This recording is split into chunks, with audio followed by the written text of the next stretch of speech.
Hai, terima kasih sudah klik video ini dan saya akan bahas permainan dari pecatur nomor 1 dunia Magnus Carlsen melawan Jergus Pecak dari Slovakia di turnamen European Team Chess Championship 2023. Ya, ini turnamen antar negara se-Eropa dengan sistem 4 pemain lawan 4 pemain. Formatnya adalah catur klasik dengan 90 menit untuk 40 langkah pertama dan ada bonus waktu 30 menit setelah langkah ke-40 dan juga ada bonus waktu setiap melangkah 30 detik. Magnus Carlsen tentu tampil di papan pertama melawan Slovakia di babak pertama. Ini dimainkan di Budva, Montenegro. Jadi offline ya. Magnus Carlsen setelah mengalami hasil kurang baik ya di Qatar Master dan lihat error ratingnya sekarang turun jadi 2829. Magnus Carlsen pegang buah putih. Sistem Swiss 9 babak memulai dengan langkah E4. Ya teman-teman, sebelum itu boleh bantu video ini dengan cara like, share, komen, dan subscribe. Jangan lupa juga untuk nyalakan lonceng notifikasi dan gabung dengan RL Chess Academy. E4 dimainkan, kemudian Jergus mainkan langkah E5, putih kuda F3, hitam kuda C6, dan Magnus Carlsen mainkan Ruy Lopez dengan gajah ke petak B5. Kemudian hitam menjawab dengan langkah kuda ke petak F6, putih lanjutkan dengan jalan D4. Boom! Ya, Jergus memilih dengan variasi Berlin, Magnus Carlsen mendobrak langsung dengan D4. Dibuat sangat taktikal. Ya, kenapa Jergus pilih Berlin? Sepertinya ya cari remis lah ya. Karena Berlin kan terkenal dengan kokohnya pertahanan hitam.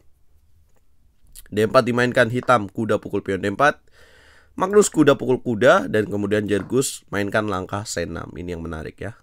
Bukannya makan kuda langsung, tapi dia mengancam lagi gajah dari putih. Magnus menarik gajah mundur ke petak C4, Jergus kemudian makan kuda, putih makan pion petak D4, dan kemudian hitam menteri B6. Langsung coba trade the queen ya, yang artinya Jergus nih siap banget kalau misalkan Magnus menuju endgame. Tapi Magnus sepertinya mau ya, mau, dan maksud saya dia tahu kalau misalkan kemauan dari Jergus Pecak ini menuju endgame. Jadi Magnus gak mau untuk melakukan pertukaran dan dia lebih memilih menteri ke petak E5.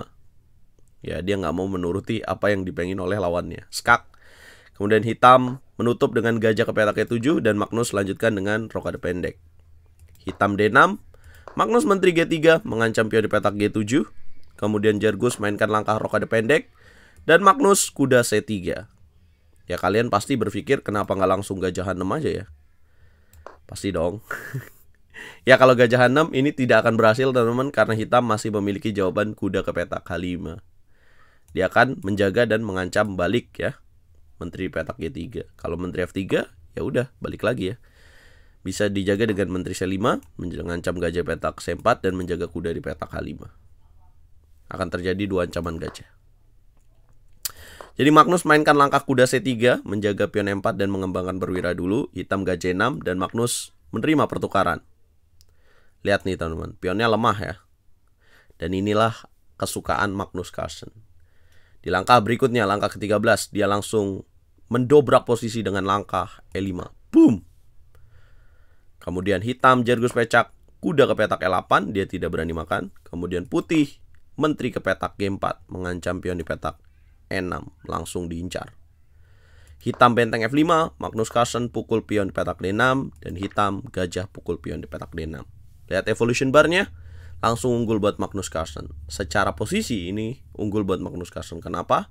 Karena pionnya jadi terpecah nih, yang E6 dengan G7 ya.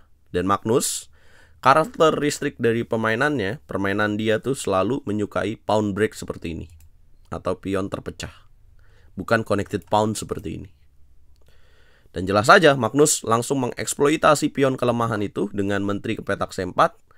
Kemudian Jergus Pecak kuda ke petak C7, putih kuda M4, dan hitam gajah 5. Magnus lanjutkan dengan A4.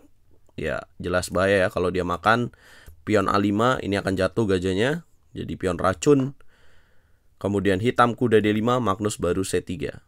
Kemudian hitam A5, kemudian Magnus G3 mencegah petak F4 ditempati oleh perwira lawan sekaligus membuka loop. Raja ke petak G2, hitam H6, putih lanjutkan dengan gajah D2, hitam benteng E8, Magnus jalan benteng A ke petak E1. Hitam tarik gajah mundur ke petak B8, Magnus benteng E2. Yap, tepat. Dari tadi Magnus memang memberikan pion di petak B2. Dan akhirnya Djergus Becak sikat pion di petak B2, tapi Magnus Carlsen juga sikat pion di petak H6, discover a take. Dilakukan oleh Magnus, kemudian Djergus Becak menteri ke petak A3. Magnus tarik mundur gajah petak E3, dan Djergus pukul gajah di petak E3. Yang menurut saya, ya kenapa dia lakukan ini? Sepertinya dia takut menterinya kena trap, dan juga ya dia akan kuat ya gajah Magnus petak C5 atau gajah D4. Tapi menukar dengan kuda dan gajah juga ya, menurut saya merugikan bagi hitam. Karena jelas jadi terbuka nih, pion di petak E6-nya lebih jelas untuk tereksploitasi oleh putih. Hitam menteri ke petak E7, coba menahan, coba bertahan, kemudian putih H4 dengan tujuan kuda ke petak G5. Djergus Becak menteri D7, Magnus Carlsen kuda G5, kemudian hitam gajah A7. Magnus mainkan langkah benteng D3, hitam benteng D5, Magnus benteng petak F3, goyangan dari Magnus. Kemudian hitam mainkan langkah benteng F8, dihantam benteng petak F8, raja pukul benteng, kemudian menteri M4 mengancam pion E6, hitam raja E7, Magnus gocek menteri ke petak G6, hitam raja ke petak D8, dan Magnus boom, dapatkan pion di petak E6.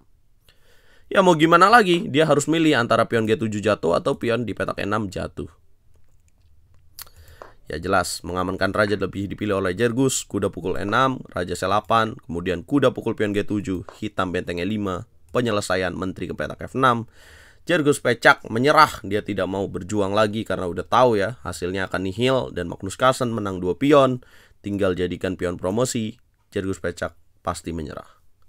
Itulah yang terjadi teman-teman, permainan yang sangat dinamis, sangat posisional banget, dan ya kelemahan dari hitam di petak E6 di langkah ke-12 dengan Magnus mainkan langkah E5 langsung dieksploitasi. Simple, tapi itulah cara bermain pecatur top 1 dunia teman-teman. Apa komentar kalian? Bantu video ini berkembang dengan cara like, share, komen, dan subscribe. Jadi harusnya hitam kemana dong? Ya harusnya mungkin nggak gajah E6 di awal ya. Ya harusnya mungkin ya di langkah ke-11. Ya adakah langkah yang lebih bagus? Setelah E5 mungkin ya.